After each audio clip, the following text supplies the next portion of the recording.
오늘 은혜 받고 성취될 하나님의 말씀은 창세기 11장 1절에서 9절 말씀입니다. 창세기 11장 1절에서 9절 말씀 제가 한 절 읽고 여러분 한 절 읽고 교독하겠습니다. 온 땅의 언어가 하나요 말이 하나였더라. 이에 그들이 골방으로 모이다가 신할 형제를 만나 거기 거류하며 서로 말하되 자 벽돌을 만들어 견고히 굽자 하고 이에 벽돌로 돌을 대신하며 역청으로 진흙을 대신하고 또 말하되 자 성읍과 탑을 건설하여 그 탑 꼭대기를 하늘에 닿게 하여 우리 이름을 내고 온 지면에 흩어짐을 면하자 하였더니 여호와께서 사람들이 건설하는 그 성읍과 탑을 보려고 내려오셨더라. 여호와께서 이르시되 이 무리가 한 족속이요 언어도 하나이므로 이같이 시작하였으니 이후로는 그 하고자 하는 일을 막을 수 없으리로다. 자 우리가 내려가서 거기서 그들의 언어를 혼잡하게 하여 그들이 서로 알아듣지 못하게 하자 하시고 여호와께서 거기서 그들을 온 지면에 흩으셨으므로 그들이 그 도시를 건설하기를 그쳤더라. 같이 읽읍시다. 그러므로 그 이름을 바벨이라 하니 이는 여호와께서 거기서 온 땅의 언어를 혼잡하게 하셨으니 여호와께서 거기서 그들을 온 지면에 흩으셨더라. 교독한 말씀을 가지고 성공 중심의 삶이라는 제목으로 말씀을 전가하기로 합니다. 옆에 분하고 인사합시다. 하나님이 하실 미래 속에 있읍시다. 하나님의 하실 미래 속에 있읍시다. 우리가 이 땅에 살아있는 동안에는 문제를 피할 수 없습니다. 그런데 중요한 것은 그 문제를 대하는 저와 여러분 자신의 모습을 보면 이것이 다른 사람에게는 문제가 되지 않는데 나에게 문제가 되는 경우가 있습니다. 그렇죠? 문제의 종류는 여러 가지가 있겠죠. 그런데 공통적인 것은 경제 문제, 또 인간관계 문제, 또 저와 여러분이 과거로부터 시작된 그 문제가 앞으로 미래에도 계속 영향을 줄 거라고 생각하는 이런 문제들. 그런데 그 문제를 대하는 저와 여러분의 모습이 정작 나한테는 문제가 없고 그것이 문제라고 하고 있지는 않는지, 그렇게 대부분은 그렇게 문제가 나에게는 문제가 아니고요 다른 사람의 문제다, 저 환경이 문제다. 그러면 어떻게 됩니까? 결국에는 그 사람을 피하고 그 환경이 피하면 될 거라고 생각합니다. 그런데 어느 시점에 가면 저 사람의 문제가 아니고 환경의 문제가 아니고 내게 문제가 있구나 라고 발견을 합니다. 근데 문제는 내게 문제가 있다는 그 발견에서 끝나면 되지 않습니다. 그러면 내게 있는 문제가 어떤 문제냐는 겁니다. 이게 지난 한 주간 동안 제가 혼자 많은 묵상을 했던 부분 중에 하나가, 예를 들면 나에게는 이것도 필요하고 저것도 필요하고 뭐도 필요하고 전부 다 돈이 있어야 사는 거예요. 한마디로 말하면 뭐죠? 돈이 필요하다는 거예요. 근데 내한테는 이것도 문제고 저것도 문제고 이것도 문제고, 그 말은 무슨 말이죠? 내한테는 하나님의 은혜가 필요하다는 거예요.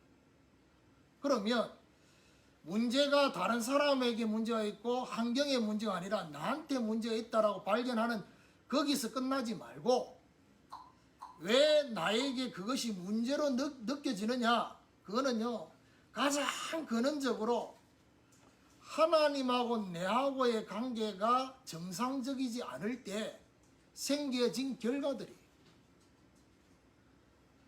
이 땅에 많은 사람들이 좋은 상담도 하고 그렇게 하는데 결국 어디서 딱 멈춰버리느냐? 그 문제가 나에게 있다, 그래서 내가 해결해야 된다 라고 하는 거기서 멈춰져 있습니다. 그런데 하나님하고 나와의 정상적인 관계, 쉽게 말하면 사실적으로 하나님과 나와의 심령의 상태가 왕래가 되어지는, 소통과 교통이 되는 정상적인 관계가 되어지면 그 문제가 더 이상 저와 여러분이 문제로 보이지 않습니다.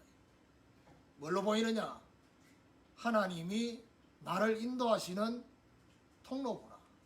하나님이 지금 나에게 나의 손을 잡고 이끄시는 시간표구나. 응답의 발판이구나. 라는 것을 발견하게 됩니다. 그래서 하나님 앞에 뭐가 필요하냐? 하나님, 지금 나에게 이 문제, 저 문제를 해결해 달라고 하는 기도, 그 기도가 필요한 게 아니라 하나님, 내하고 지금 하나님하고 관계가 정상적으로 되고 있는지, 이 부분에 대해서 하나님 나에게 정상적인 하나님과의 관계가 회복될 수 있도록 나에게 은혜를 베풀어 주옵소서. 이 기도가 가장 근원적이고 시급한 기도고 이 부분이 회복이 되어야 됩니다. 그러면 우리는 지금 창세기 3장과 6장과 11장의 말씀을 들으면서 혹시 이런 생각을 할 수 있습니다. 이거 내하고 관계없지 않나? 이렇게 생각할 수 있습니다. 성경 66권은 저와 여러분하고 다 관계 있습니다. 관계에 있어야지 하나님의 말씀하고 내 인생하고 관계에 있는 것입니다.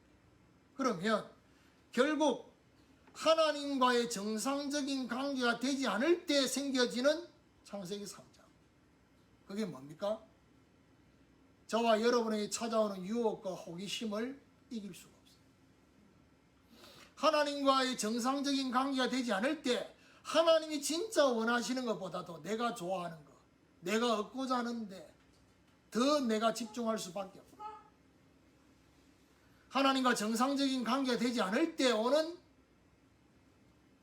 잘못된 목적과 목표를 세우게 되는, 이게 바로 바벨탑과 같은 이런 중요한 문제가 생기는 것입니다. 세상 사람들은 이렇게 말합니다. 꿈을 가져라.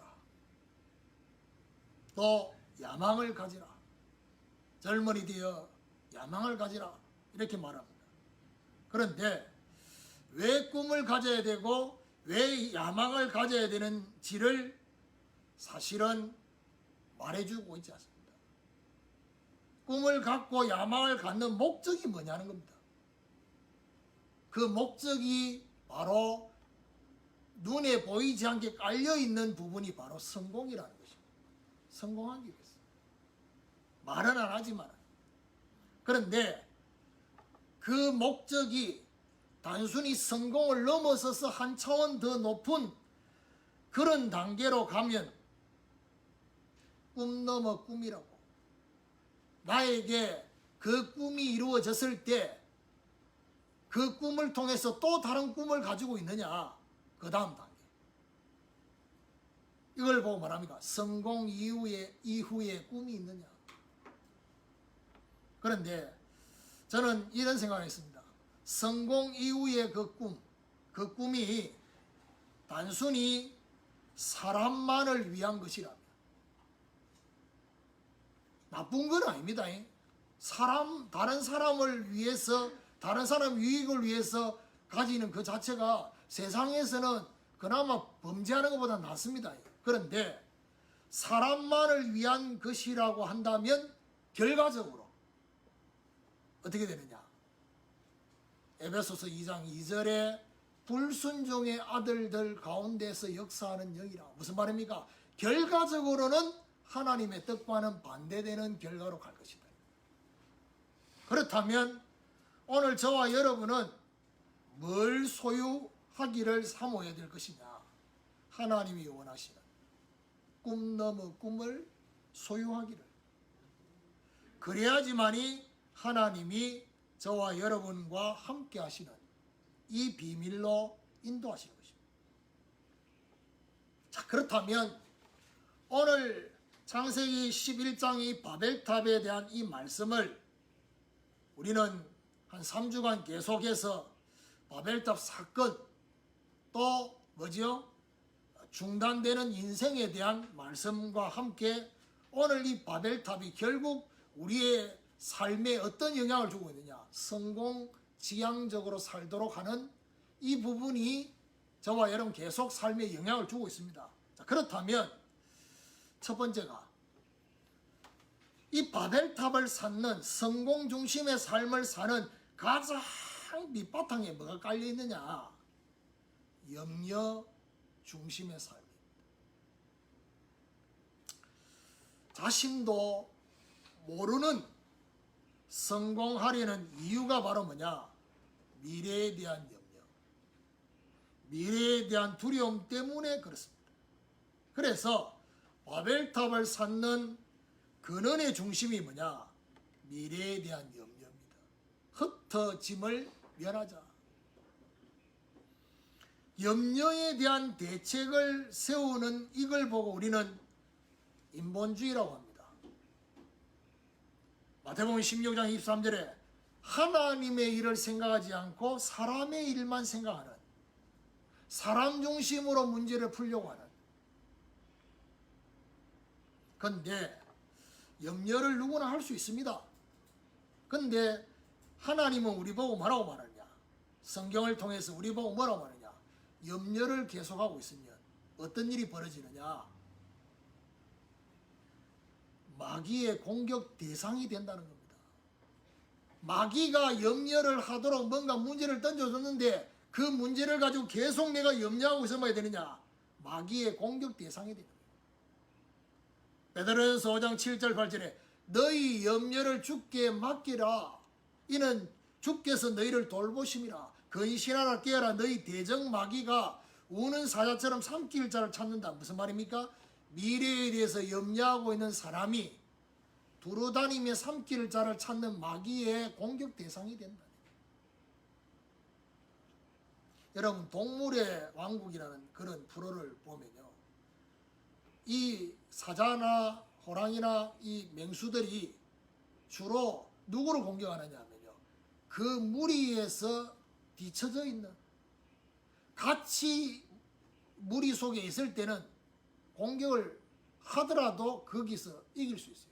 근데 무리에서 뒤처지면 결국 뭐죠? 공격 대상이 됩니다. 무리에 뒤처지는 게 바로 뭐냐? 출애굽기 17장에 보니까 뭡니까?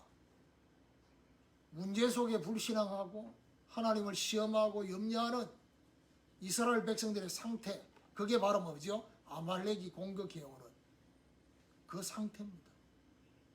그래서 오늘 저와 여러분은 하나님 앞에 우리 인생의 미래를 두고 염려하는 미래가 아니라 하나님이 하실 미래로,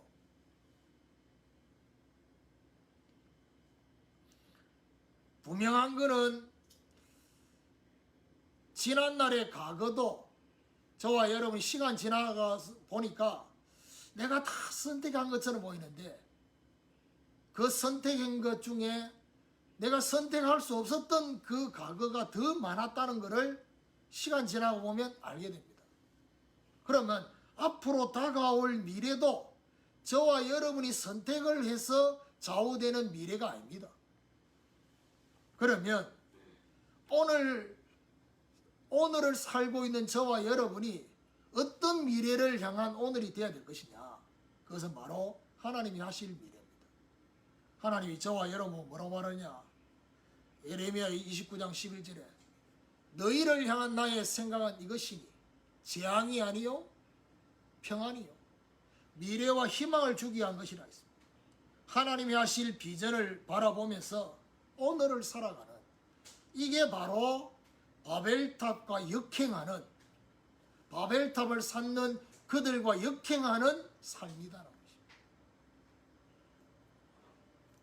미래를 주님의 손에 맡기고 오늘 속에서 내가 어떻게 인도를 받을 것이냐, 이걸 생각하십니다.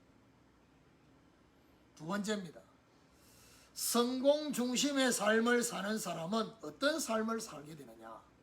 결국 세상 사람들이 생각하는 그 성공이 뭡니까? 명예입니다. 명예. 명예 중심의 삶을 사는 거예요. 대부분의 성공에 대한 인식은요, 오늘 바벨탑처럼 뭡니까? 자신들의 이름이 알려지는 것입니다. 그런데 사람들이 자신들의 이름이 알려지는 것에 대해서는 관심이 있지, 이름이 알려지면 사단이 더 공격한다는 것을 모릅니다. 그러니까 보세요.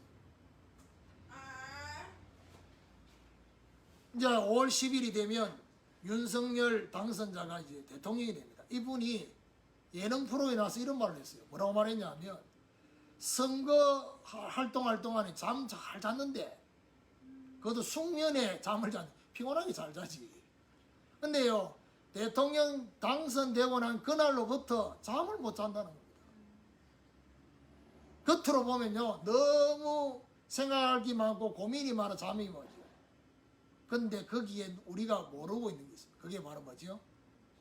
에베소 6장 12절입니다. 정사와 건세자들에게 공격하는 사단의 공격이 있다는 것을 모릅니다. 그래서 여기 보니까 우리 이름을 내고 이름을 나타내는 삶이 어떤 삶입니까? 대부분의 사람들이 자신의 이름을 나타내고 싶어하는 그 부분의 삶은요, 다른 사람들과 차별된 노력, 차별된 의지로 성취하는 삶을 살았고, 그 삶의 결과로 내가 이렇게 됐다라고 말하고 싶은 겁니다. 명예를 얻기 위한 잘못된 노력이 뭐냐? 시편 기자는 시편 1편 1절에 뭐라니까? 복 있는 사람은 악인의 꾀, 죄인의 길, 오만한 자의 자리에 앉지 않는다 했습니다. 그런데 명예 중심으로 명예를 얻기 위해서 잘못된 노력을 하면 어떻게 됩니까? 악인의 꾀, 죄인의 길, 오만한 자의 자리에 앉게 되는 것입니다. 그러면 결국 어떻게 됩니까? 잠언 16장 5절에 보니까 하나님이 보실 때 피차 손을 잡을지라도 벌을 면하지 못한다. 무슨 말입니까? 악인과 손을 잡고 죄인과 손을 잡고 오만한 자와 손을 잡게 되는, 이게 잘못된 노력인 것입니다. 마귀의 공격 속에 있는 시험이 바로 마태복음 4장 5절에서 7절에 예수님을 향해서 두 번째 시험한 내용이죠. 첫 번째는 돌 가지고 떡덩이 만들어 먹으라는 거예요. 두 번째는 뭐죠? 성전 꼭대기에 데리고 올라가는 것입니다. 그런데요, 성전 꼭대기에 데리고 올라간 것도 그렇지만은 올라가서 그 다음 시험할 때 마귀가 했는 말입니다. 네가 하나님의 아들이거든. 하나님의 아들이거든. 이 성전 꼭대기에서 뛰내리라 했습니다. 절대 망하지 않을 것 같은 명예, 그거를 얻고자 성전 꼭대기에서 뛰내리도록. 오늘 저와 여러분은 과연 명예를 위해서, 명예를 얻기 위해서 살 것이냐? 그러면 이 바벨탑과 역행하는 저와 여러분 어떤 삶을 살기를 원해야 될 것이냐? 그거는요, 빌립보 1장 20절 21절의 바울의 고백입니다. 내가 살든지 죽든지 내 몸에서 그리스도가 존귀하게 되기를 원한다 했습니다. 그리스도를 존귀케 하는 통로가 되기를 원하는, 이게 바벨탑과 역행하는 삶입니다. 그래서 바울이 뭐라느냐? 내게 사는 것이 그리스도니 나는 죽는 것도 유익하다 했습니다. 이제 이렇게 여러분 한번 생각해보지 않으셨겠지요? 이번 코로나 때문에 갑자기 돌아가시는 분들이 많아요. 특히 연세 드신 분들, 목사님들 중에서도. 근데 하나님 보실 때는 그 죽음이 헛된 죽음이다 이렇게 볼 수 없어요. 하나님 입장에서. 갑자기 돌아가셨으니까. 일주일 전에 괜찮았는데 일주일 만에 돌아가셨다. 근데 어떤 면에서 일주일 전에만 해도 하나님 나라의 일을 하다가 일주일 만에 돌아가셨다. 그 인생을 두고 볼 때는 뭐죠? 막 계속 겔겔거리면서 몇십 년 사는 것보다는 훨씬 나을 수 있어요. 근데 우리 입장에서는 그렇게 안 볼 수 있잖아요. 그리스도를 존귀케 하는 것이 목적이라고 한다. 살아도 죽어도 오로지 그것 때문에. 자, 세 번째, 이 바벨탑을 쌓는 성공 중심의 삶은 결국 어떤 삶에 영향을 주느냐? 목표 중심의 삶을. 목표. 올바른 목적이 아니라 목표를 세워놓고 그 목표를 성취하기 위해서 달려가는 겁니다. 성공을 위한 목표가 뭡니까? 가장 높은 자리에 올라가려고 하는, 뭐라고 말하죠? 탑 꼭대기를 하늘에 닿게 하는.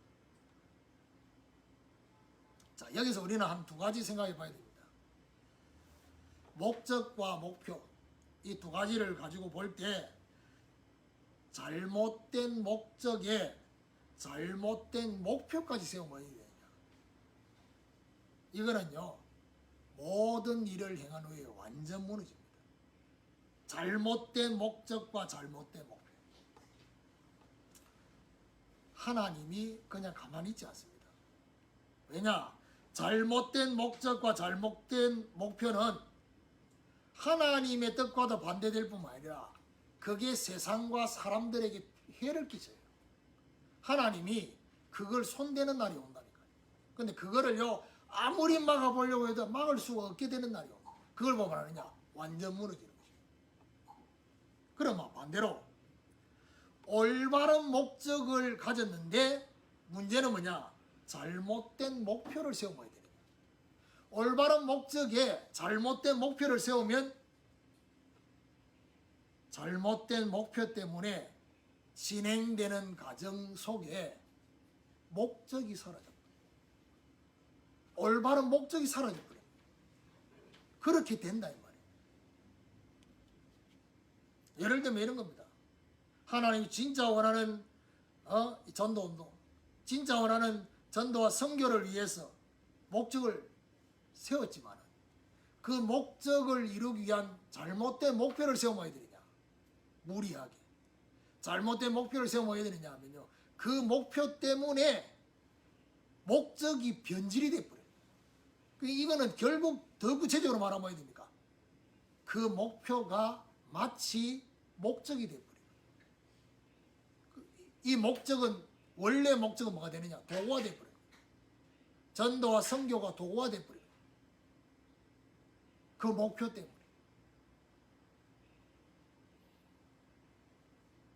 대적자 사단의 이용을 보면요, 잘못된 목표를 이용해서 결국 어떻게 합니까? 하나님을 대적하게 합니다. 그게 에베소서 2장 2절입니다. 오늘 계속 반복해서 나오는 게 이겁니다. 결국에는 하나님께 불순종하도록 하는 것입니다. 그러면 오늘 저와 여러분 바벨탑과 역행하는 삶을 살려고 하면 됩니까? 우리는 어떤 목표를 가져야 되겠습니까? 주님이 바라보시는 목표. 그 목표를 바라봐야 돼요. 사도행 1장 6절에서 8절에 이스라엘 나라가 언제 회복되겠습니까? 너희 알 바 아니요 성령이 너희에게 마시면 예루살렘과 온 유대와 사마리아 땅끝까지 이르러 내 증인이 되리라. 이게 주님이 바라보시는 목표입니다. 그런데 주님이 바라보시는 그 목표 속에 하나님이 내게 주시는, 내게 허락하시는 목표가 있어요. 그게 바로 창세기 28장 15절입니다. 하나님이 야곱에게 뭐라고 합니까? 내가 네게 허락한 것을 다 이루기까지 내가 너를 떠나지 않을 것이다. 하나님이 저와 여러분에게만 허락하시고 싶은 것이 있다. 그렇지요? 그걸 찾아야 됩니다. 결론입니다. 성공 중심의 삶, 결국 세 가지 삶이라 했습니다. 염려 중심, 명예 중심, 그 다음에 목표 중심. 이 삶을 벗어나고 이 삶을 넘어서려고 하면 어떻게 됩니까? 이 부분에 대한 질문을 해봐야 돼요. 내가 이 삶을 넘어서려고 하면 뭘 넘어서야 되느냐? 염려 중심을 넘어서고 싶은데 못 넘어서요. 왜요? 염려를 하게 만드는 그 부분이 계속 밑바탕에 깔려 있어요. 염려를 안 해야지, 안 해야지, 안 해야지. 아무리 캐도 못 넘어서는 거예요. 그거는 바로 저와 여러분이 염려를 넘어서려고 하면 그거보다 더 근원적인 뭔가를 넘어서야 돼요. 그게 바로 뭐냐? 과거의 경험을 넘어서요. 저와 여러분에게 계속해서 염려를 하게 만드는 영향을 주는 뿌리가 바로 과거에 있습니다. 그 부분이 앞으로의 미래에 계속해서 그렇게 될 거라고 내 생각과 내 마음에 계속 영향을 주고 있기 때문에 내가 염려 안 하려고 해도 계속 염려가 되는 겁니다. 과거의 경험을 넘었어요. 하나님이 저와 여러분에게 뭐라고 말씀합니까? 이사야 43장 18절에서 21절에 이전 일을 기억하지 말라. 옛날 일을 생각하지 말라. 보라, 내가 새 일을 행할 것이다. 강야의 길을 사막에 강을 낼 것이다. 내가 이 백성을 지은 것은 나를 찬송하도록 지었다. 그리고 명예 중심의 삶을 넘어서려고 하면 결국 저와 여러분이 넘어서야 될 그 밑바탕에 깔려있는 부분이 뭡니까? 사람들에게 인정받고자 하는 거죠. 이건 넘어서야 됩니다. 이상해. 다른 사람이 나를 어떻게 평가하는 그것 때문에 그렇게 힘들어 한다고 한다면 나는 특별히 명예를 얻으려고 한 게 아니었는데도 사실은 명예를 향해서 가고 있었다는 거예요. 그러면 결국 어떻게 합니까? 못 넘어서고 있는 거예요. 사람들의 인정, 사람들의 평가, 사람들의 시선, 그거 넘어서야 됩니다. 그래서 제가 오늘 기원성경 갈라디아 1장 10절에 뭐라고 말합니까? 내가 사람을 좋게 하랴, 하나님을 좋게 하랴. 사람들에게 기쁨을 구하는 것이었더라면 그리스도의 종이 아니라 했습니다. 어제도 유 목사님 그런 말씀했습니다. 중요한 문제가 다 왔을 때 그 문제를 해결하려고 하지 말고 그렇게 표현 안 했는데 그 문제가 왔을 때 그 문제가 더 이상 문제가 되지 않으려고 하면 제가 느낀 거 그거예요. 더 이상 문제가 되지 않으려고 하면 어디 됩니까? 하나님 앞에 서는 겁니다. 그러면 그게 저와 여러분에게 문제로 푸시가 되지 않습니다. 하나님 앞에 서는 것입니다. 내 자신이 나와 관계된 다른 사람들이 하나님 앞에 서도록 그렇게 되어지면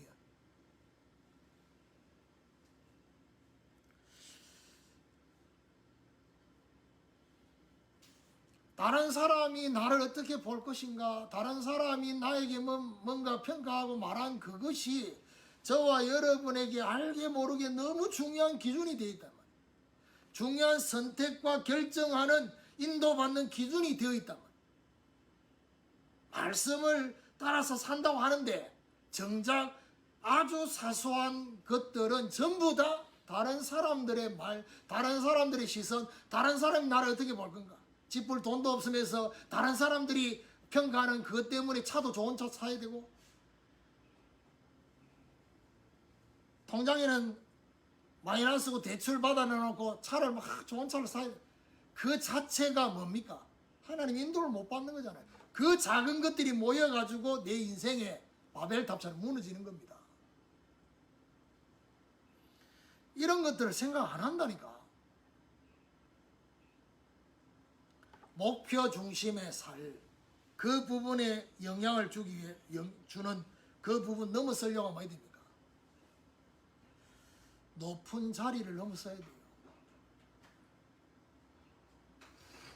여러분 솔직히 높은 자리가 저와 여러분한테 중요합니까? 아니면 내가 하나님께 쓰임받는 것이 중요합니까?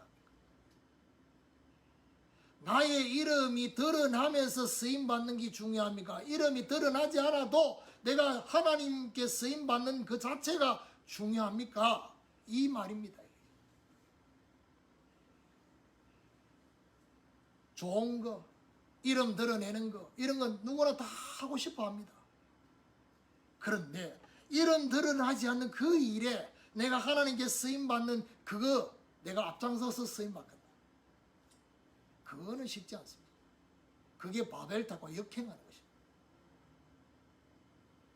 여호수아 14장 6절에서 15절 갈렙이요 자기 자신의 이름이 드러나지 않는 가장 다른 사람들을 하기 싫어하는 또 가고 싶어하지 않는 그 안악산지 앞에서 그렇습니다. 성경에는요 중요한 주의 일을 하는데 이름도 밝히지 않는 경우들이 많습니다. 예를 들면 이런 겁니다. 여러 가지 있는데 그 중에 성막을 만들 때요 성막 안에 물두멍을 만드는데 물두멍을 만드는 재료가 노스로 만듭니다. 근데 이 노스를 어디서 구하느냐? 성막에서 일하는 여인들의 거울을 여인들이 자기를 단장하기 위해서 거울을 녹거울을 썼어요. 그 녹거울을 물두멍을 만드는데 이 노스를 그거를 사용하라고 했어요. 근데 그 여인들의 구체적인 이름이 없어요. 근데 그게 결국 뭐지요? 하나님 앞에 쓰임받는 녹거울이다 보니까 어떻게 합니까? 선명하게 안 보이는 겁니다. 그래서 바울이 고린도전서에 그 말을 했습니다. 지금은 희미하게 보이나 그 날이 되면 분명하고 선명하게 보는 날이 올 것이다. 하나님의 말씀을 내 자신에게 비추어 보는데 지금은 희미하게 보이지만 그리스도가 내 인생의 진짜 그리스도 되면 뭐야 되느냐? 희미하게 보였던 것들이 분명하게 보인다 이 말이에요. 그래서 오늘 저와 여러분은 어떻게 해요? 하나님이 하실 그 미래 속에 내 인생이 있게 되는 그렇죠? 분명한 거는요 저와 여러분의 미래는 가만히 있어도 옵니다. 그렇죠? 저와 여러분이 결정 안 해도 미래는 다가옵니다. 그런데 문제는 뭐냐? 그 미래가 어떤 미래냐는 겁니다. 하나님이 하실 미래 속에 내 인생의 미래가 있느냐? 에베소서 2장 10절입니다. 구원받은 데서 끝나는 게 아니라 하나님이 선한 일을 위하여 저와 여러분을 지으셨다. 거기에 쓰임받는 저와 여러분의 미래. 그리고 그리스도를 존귀케 하는 그 통로가 되는 이 일에 바울이 고백인 것처럼 빌립보서 4장 10절에 13절에 풍부에 차할 줄도 알고 비천에 차할 줄도 알아 내게 능력 주시는 자 안에서 내가 모든 것을 할 수 있다. 자족하는 비결. 그리고 주님이 바라보시는 그 목표 속에 하나님이 나에게만 주신 표대가 있습니다. 바울은 그 표대를 향해서 달려간다 했습니다. 그렇죠. 빌립보서 3장 12절에 14절 달려가야 할 표대. 이렇게 되어지면요 저와 여러분의 인생에 군더더기처럼 막 붙어 있었던 우리를 힘빼게 만들고 우리 인생이 자꾸 뭔가 주저앉는 것처럼 느껴지고 뭔가 모르게 바벨탑처럼 무너지는 것처럼 느껴지는 그 모든 것들이 다 사라져 버립니다. 그럼 뭐야 됩니까? 문제될 게 없어요. 그 어떤 것도 문제가 안 됩니다. 그렇습니다. 그러면 하나님이 저와 여러분 인생을 어떻게 하시는지를 보면 됩니다. 이런 하나님의 중요한 응답이 저와 여러분에게 시작되게 되어지기를 예수 그리스도 이름으로 축원합니다.